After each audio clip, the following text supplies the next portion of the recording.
온.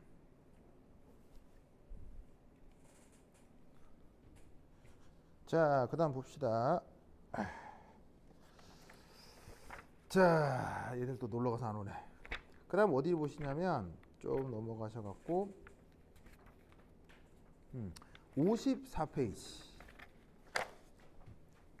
54페이지입니다. 53페이지.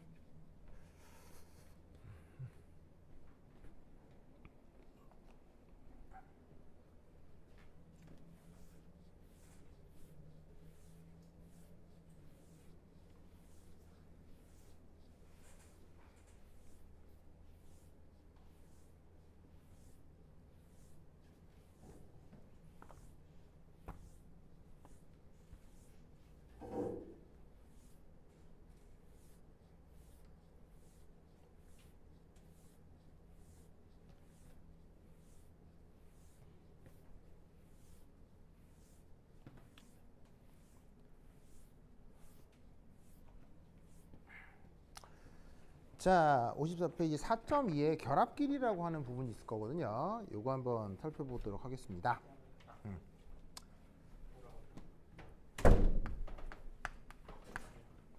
결합길이.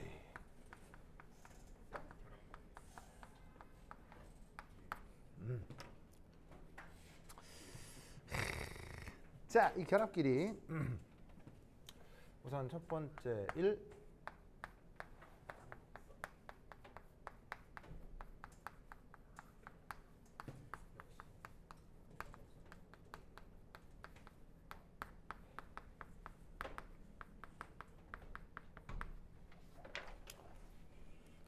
어디 갔다 왔어요? 자, 여기 보시면 아, 그래요? 여기 이원자 분자란 말이 있죠. 그럼 이제 원자 두 개가 분자를 이룬다는 얘기인데, 뭐 예를 들어서 이렇게 A라는 원자하고 B라는 원자, 이 둘 사이에 어떤 이제 화학 결합이 이루어지고 그때 이제 결합 길이가 어떻게 되는지 좀 살펴보자면, 우선 첫 번째 1. 이 결합 길이는 기본적으로 짧아집니다. 언제? 쟤들 사이에 결합 에너지라는 표현이 있는데, 이 결합 에너지란 말 대신에 결합 세기라는 말도 쓰고 결합력이라는 말도 씁니다. 이 세 표현은 다 같아요. 그렇죠? 그러니까 실효적으로도 같은 얘기라고 생각하시면 돼요. 그러니까 정의하는 방식은 조금씩 다른데 결국 같은 얘기를 하는 거다라고 보시면 돼요. 얘네들이 강할수록 결합 길이가 짧아진다. 이렇게 생각하시면 됩니다. 서로 간에 알게인 사이 인력이 강하기 때문에 그만큼 더 가까이 붙었다. 뭐 이렇게 생각해도 되는데, 요거에 대한 예시는 이제 뒤에서 조금 더 보도록 하고요. 그 다음 두 번째 2. 원래 원자의 크기가 작을수록 또 이 결합 길이는 짧아집니다. 사실 위나 아래나 매우 상식적인 얘기를 하고 있습니다. 그러니까는 뭐 그 원자끼리 만나서 분자를 이루는 화학 결합을 할 때 원자를 하나의 공이라고 했을 때 그 공 자체의 크기가 작을수록 둘 사이 거리가 더 가까워진다라는 얘기예요. 그건 매우 상식적이고 또 상식적인 얘기를 하는 거죠. 근데 이렇게 상식적인 얘기를 할 수밖에 없는 이유가 있어요. 이유는 바로 얘가 이따가 몇 가지 예시들 좀 보겠지만 얘네들은 얘가 예외가 엄청 많아요. 예외가 상당히 많습니다. 이게 예외가 많다. 뭐가 많다고? 예외가 많다. 그러다 보니까 이게 대강 두루뭉실한 얘기만 할 수밖에 없는 거. 근데 이제 예외 속에서도 뭐 약간의 경향성이 있을 수 있는데 그건 이제 뒤에서 조금 더 얘기를 해보도록 하겠습니다. 자, 그 다음 이게 또 하나 중요한데, 이 결합 길이는 재현성이 있어요. 재현성이라고 하는 게 있어요. 이게 뭐냐면 제자가 무슨 제자예요? 제자가 다시 나타난다. 현은 나타난다. 뭐가 똑같은 게 계속 다시 나타날 때를 그런 걸 재현이라고 하잖아요. 무슨 말 알겠죠? 자, 이게 뭐냐면 분자가 달라져도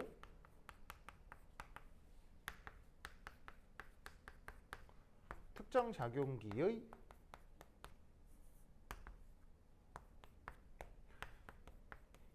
결합 길이는 비슷하다는 뜻입니다. 그래서 그 예시가 거기 이제 교재에 있는 표 6이라고 하는 것에 나와 있는데, 예를 들어서 이거 뭐 맨 첫 번째 나온 예를 보면 이런 녀석이 있을 수 있죠. OH.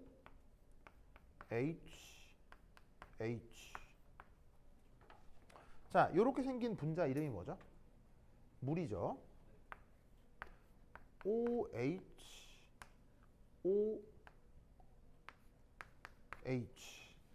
자, 이렇게 생긴 분자 이름은 뭐죠? 과산화수소라고 하거든요. 그럼 물 분자가 있고 과산화수소가 있는데 사실은 둘은 같은 물질이에요? 완전 다른 물질이에요? 완전 다른 물질입니다. 그러니까 반응성이 몸에 완전 다른데, 재밌는 건 여기도 산소, 수소, 여기도 산소, 수소가 있잖아요. 그런데 이때 이 결합 길이가 OH 같은 경우는 0.958 옹스트롬. 그 다음에 과산화수소에서는 그 결합 길이가 0.960 옹스트롬. 이렇게 된다는 얘기예요.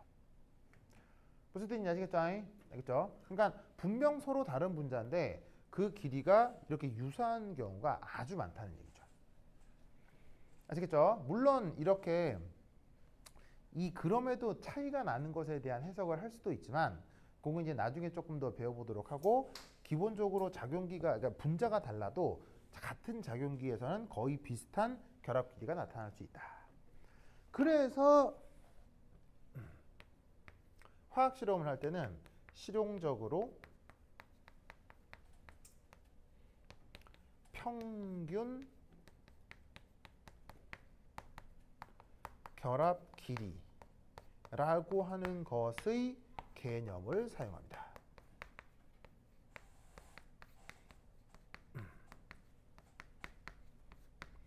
무슨 말이냐면 이렇게 알려진 OH의 결합 길이가 있을 거 아니에요. 물에서는 0.95다, 과산화수소에는 0.96이다, 또 어디서는 뭐다, 값들이 있을 건데 비슷비슷할 거란 말이죠. 그럼 그 비슷비슷한 한 값들 사이를 어떻게 평균을 해서 그 결합 길이를 평균적으로 표현해보자, 이런 얘기죠. 무슨 뜻인지 아시겠죠? 그래서 이제 이 결합 길이가 자꾸 똑같이 나타나기 때문에 이런 평균 결합 길이라는 개념을 쓸 수 있습니다. 자, 그 다음 3.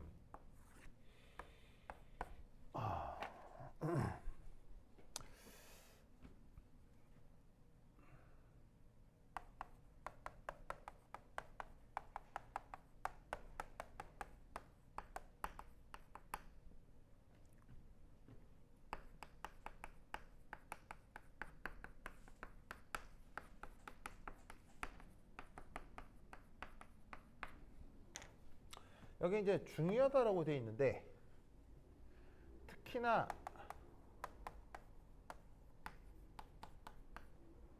보자. 결합 길이. 됐어. 결합 길이는 이 두 가지 내용으로 마무리합시다. 그다음 이제 결합력으로 넘어가 보죠. 이쪽에서 다시 한번 얘기를 해보도록 하겠습니다. 자, 그다음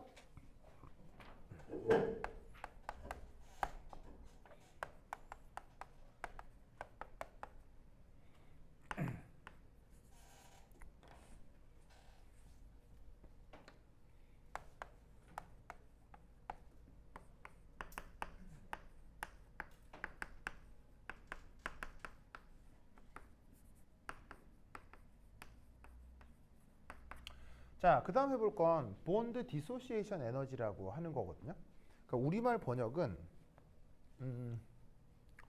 결합 해리 에너지라고 합니다. 근데 여기서 이 말을 많이 생략해요. 영어 표현으로도 한글로도. 그래서 본드 에너지라 하기도 하고 우리말로 결합 에너지라고 하기도 합니다. 무슨 뜻인지 아시겠죠? 자, 그럼 이 컨셉이 뭐냐? 자, 첫 번째 1.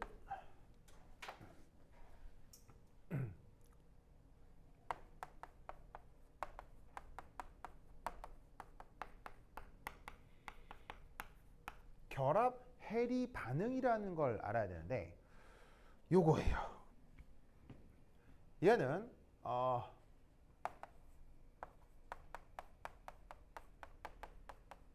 원자들 사이의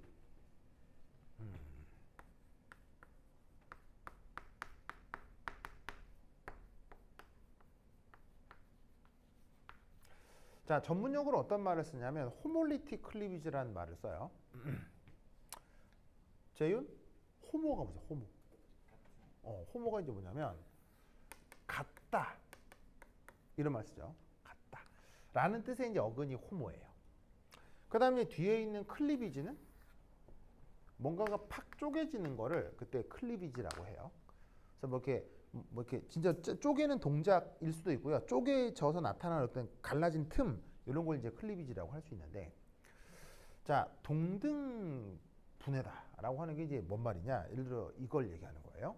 뭐 여러 가지가 있을 수 있는데 바로 슈쇼 원자와 슈쇼 원자를 예로 들도록 합시다.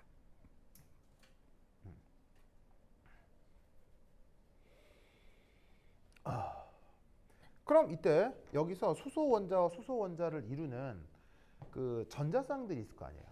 그러면 요 전자하고 요 전자가 그래서 공유 결합을 이루고 있었겠죠. 그렇죠? 그럼 이때 여기서 호몰리틱 클리비지라고 하는 건 바로 요걸 얘기하는 거예요.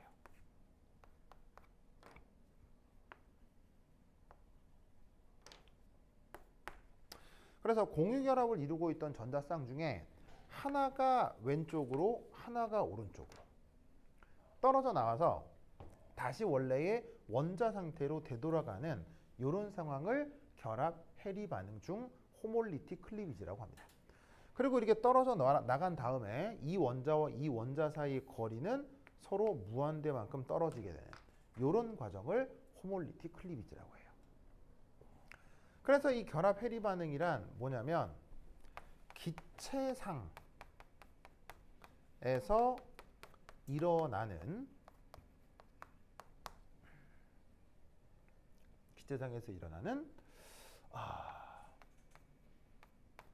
호몰리틱 클리비지를 결합 해리 반응이라고 합니다.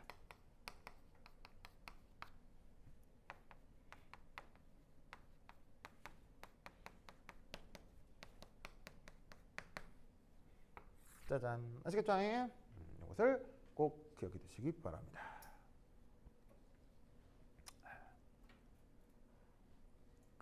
이때 이 모든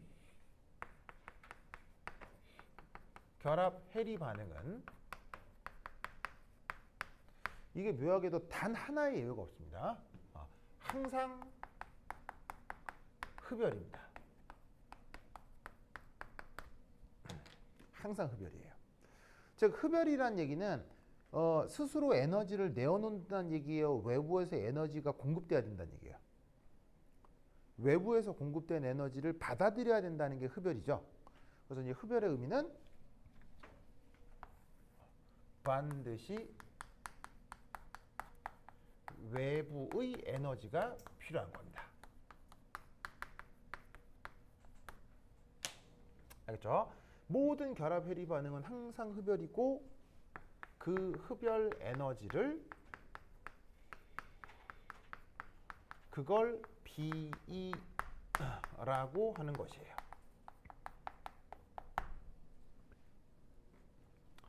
그래서 예를 들자면 지금 주어져 있는 이 반응 있죠?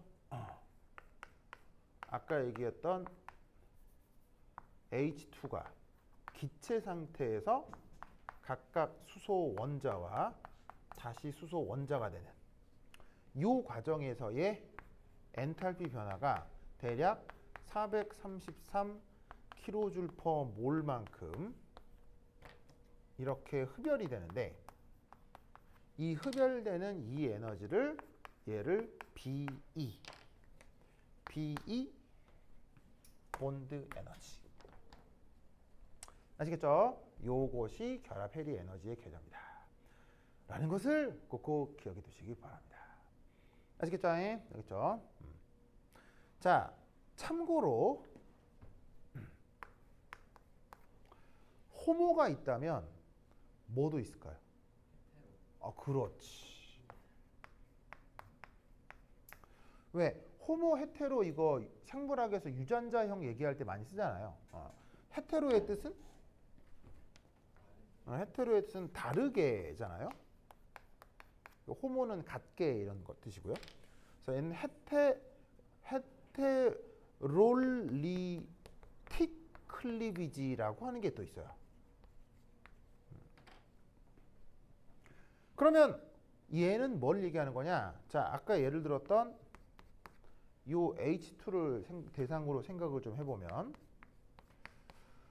자, 수소 분자를 구성하는 결합전자가 이렇게 있잖아요. 이때 아까는 두 전자가 각각 이동을 했다면 이때는 예를 들어 이럴 수도 있을 거란 얘기예요. 그 전자가 한쪽으로만 온팡 이동을 하는 거예요. 한쪽으로만. 그러면 어떤 일이 벌어질 수 있냐면 요거와 요거 이렇게 나뉘어질 수 있죠. 좀 길게 쓸까?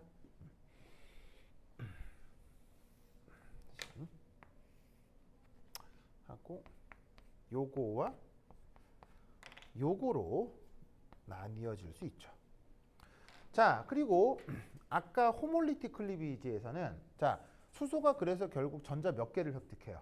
하나를 갖고 얘도 하나를 획득하게 되죠. 그러면 원래 수소의 최외각 전자가 원래 몇 개예요? 수소는 전자가 원래 한 개죠. 그럼 변함없어요? 똑같아요? 똑같기 때문에 얘는 정기적으로 중성, 정기적으로 중성이거든요. 근데 얘는 어떻게 되냐면 원래 수소는 전자가 하나가 있는 건데 지금 보시다시피 하나가 없어졌죠. 그럼 얘는 전하 상태가 뭐가 되겠어요? 얘는 1 플러스가 될 거고요. 그리고 얘는 어떻게 돼요? 원래 수소는 전자가 하나가 있어야 되는데 지금 몇 개가 생겼어요? 2개가 돼버렸죠. 그럼 얘 전하 상태는 뭐가 되겠어요? 바로 1 마이너스가 될 거다 이런 말이죠. 이런 식의 과정을 이걸 헤테롤리틱 클리비지라고 해요. 무슨 말인지 알겠죠? 그럼 이제 이걸 우리가 결합 해리라고 하느냐면 이건 결합 해리가 아니라는 거예요. 무슨 말인지 알겠어요? 결합 해리는 반드시 호몰리틱 클리비지만 결합 해리라고 한다고. 아시겠죠? 그러면 얘는 뭐라고 부르냐면 얘는 이온화라고 합니다.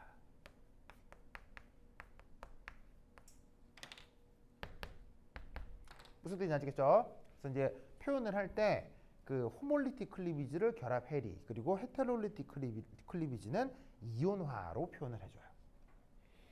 어떤 차이인지 아시겠죠? 알겠죠? 요거 기억해 두시기 바랍니다. 자, 이게 묘하게도 수소 플러스, 수소 마이너스 이런 게 있는데 이게 좀 독특하죠? 그래서 이제 이 녀석에 대한 이름을 조금 한번 불러볼까요? 자, 여기 지울게요. 지운다잉.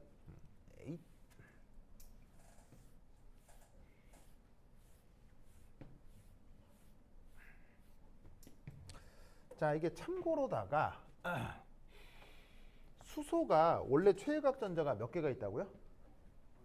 하나가 있다고 했죠. 그럼 이제 얘가 아직 우리 오비탈 배우진 않았지만 그 1s 오비탈이라는 게 있고 이 전자가 거기에 하나 이렇게 배치된 거다라고 나중에 배우게 될 거거든요. 아마 하이탑 화학 정도만 배우도 나오는 내용인데 나중에 양자화학을 나하고 조금 더 공부해 보도록 하고요. 어쨌건 이럴 때 얘 이름을 뭐라고 하냐면 얘를 하이드로젠이라고 하는 거야. 우리말 번역은 슈쇼. 아시겠죠? 슈쇼.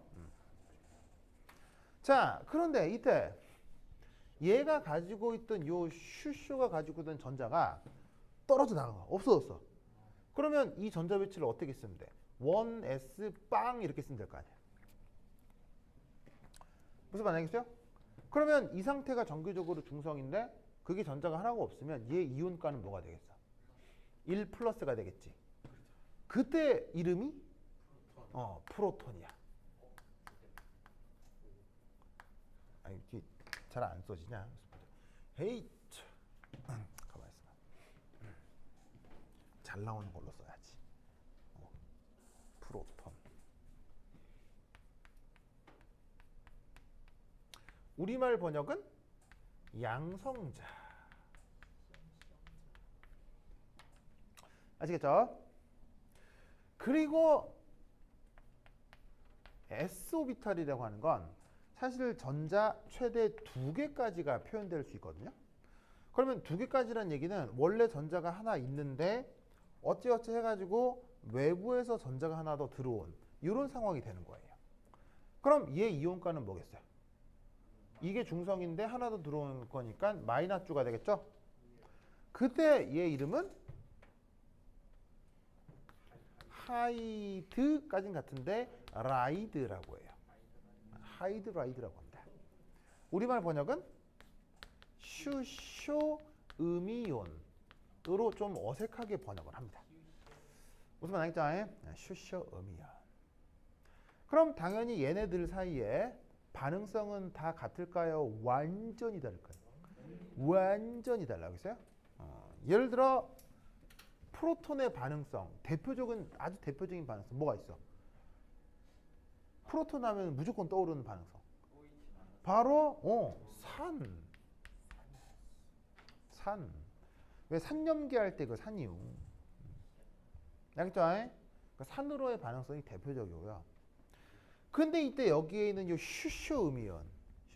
보이세요?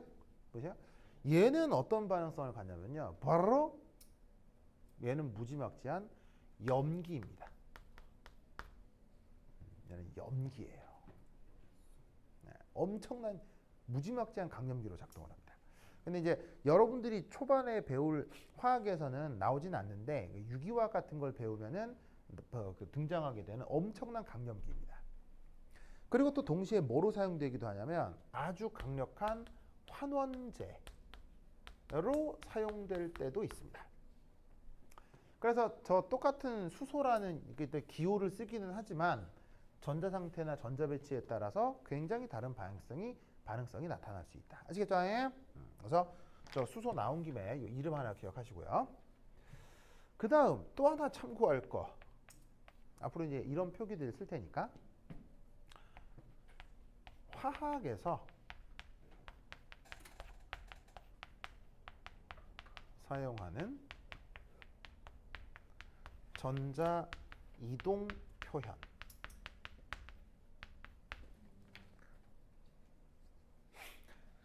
사실 이건 물리학적으로 보면 틀린 말이에요. 혹시 들어봤나 모를 텐데 그 불확정성의 원리라고 들어봤어요? 이게 나중에 또 배우게 될 텐데 그 하이젠베르그라는 사람이 이제 증명한 불확정성의 원리에 의하면 전자처럼 조그만 녀석은 얘가 지금 움직이고 있는지 가만히 있는지 무슨 말 알겠어요? 어떤 상황에 있는지 정확하게 알 방법이 있다 없다? 없다는 얘기예요.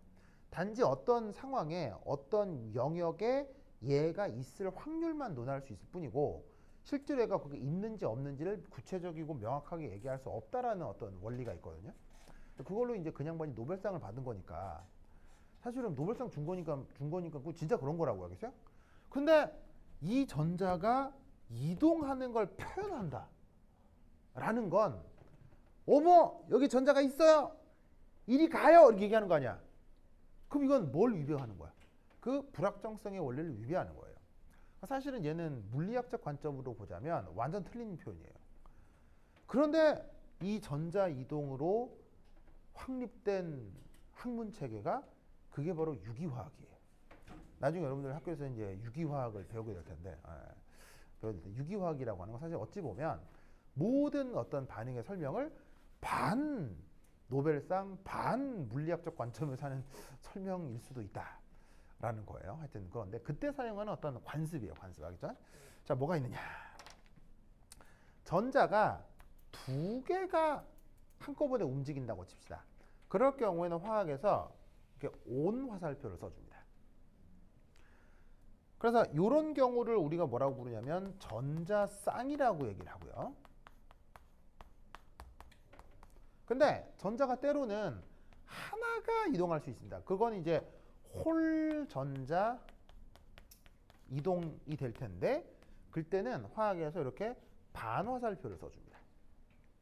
약간 큐티하죠, 그렇죠? 무슨 말 알겠죠?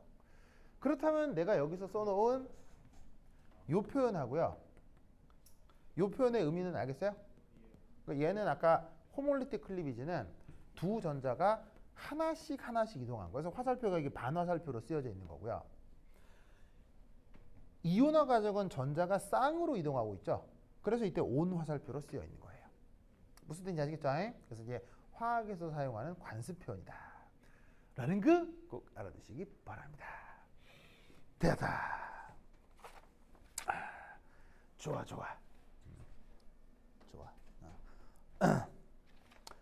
자, 오늘 이제 이렇게 해서 그 3장이 마무리가 됐고요. 3장 여러분들이 정말 중요하게 봐야 될 것 중에 하나가 그 오늘부터 내일까지 해가지고 내가 이따 기차 타고 올라가면서 몇 개 올릴 거거든요. 그래서 오늘 볼 것도 상당히 많습니다. 뭐가 있냐면 어떤 수소 원자와 수소 우리가 주로 앞에서 뭐 했었냐면 위치 에너지 얘기를 했었죠. 그 위치 에너지 개념을 통해서 공유 결합과 이온 결합을 설명할 수 있어요. 그래서 이 위치 에너지를 통한 화학 결합에 대한 설명 주제가 굉장히 중요하거든요. 아주 중요합니다. 그리고 문제가 상당히 까다롭게 출제될 수 있어서 그 부분을 잘 알아두셔야 되는데 특히나 공유 결합 부분, 이온 결합 부분에 대한 설명이 중요해요. 그게 이제 강의로 올라갈 거고요. 그 다음에 또 이 3장에서 배워야 되는 게 루이스 구조와 혼성 오비탈 이론이거든요. 네, 이제 그거 또한 이제 강의가 올라갈 거예요. 그렇죠? 아마 혼성 오비탈은 미리 올라가 있었을 건데 그 루이스 구조를 다 보시고 혼성 오비탈을 좀 공부를 좀 해주시기 바랍니다. 원래 혼성 오비탈은 그 밸런스 본드 띠오리라고 하는 것에 어떤 포함되어 있는 이론인데 그 밸런스 본드 띠오리는 나중에 양자역학을 하면서 조금 배워보도록 하고 지금 올려놓은 그 혼성화 이론은 좀 상대적으로 기초 과정, 좀 쉽게 표현해 놓은 겁니다. 그래서 거기 나와 있는 내용들을 이해하려고 하지 말고요. 혼성 오비탈 이론은 그냥 외우세요. 알겠죠? 내가 해주는 얘기 그냥 그대로 외워야 겠죠. 외우면 되겠죠. 외우면. 그래서 외워서 그렇게 달달달 쓸 수 있게 하면 돼. 외울 때는 어떻게 해요? 외운다? 어떻게 외울 때는 어떻게 하냐면 이렇게 딱 봤는데 모르겠지. 그럼 외워. 어떻게 하냐면 딱 보고 한번 딱 봐. 그럼 이제 모르겠어. 나는 최대한 여러분들을 이해시켜 드린다고 하거든. 그래서 난 여러분들 최대한 이해시키기 위해 노력을 해요. 그러면 내가 해둔 말을 보면 다는 몰라도 어느 부분은 이해가 될 거야. 그럼 이제 이런 뜻인가 보다 한 다음에 그걸 딱 덮고 A4지를 꺼낸 다음에 그걸 그대로 써봐. 덮은 상태에서 계속 써. 무슨 말 알겠어요? 막히지? 그럼 다시 봐. 덮어, 써. 이걸 반복해. 뭐 할 때까지? 전혀 안 보고 쓸 수 있을 때까지. 그럼 그게 되면 외운 거야.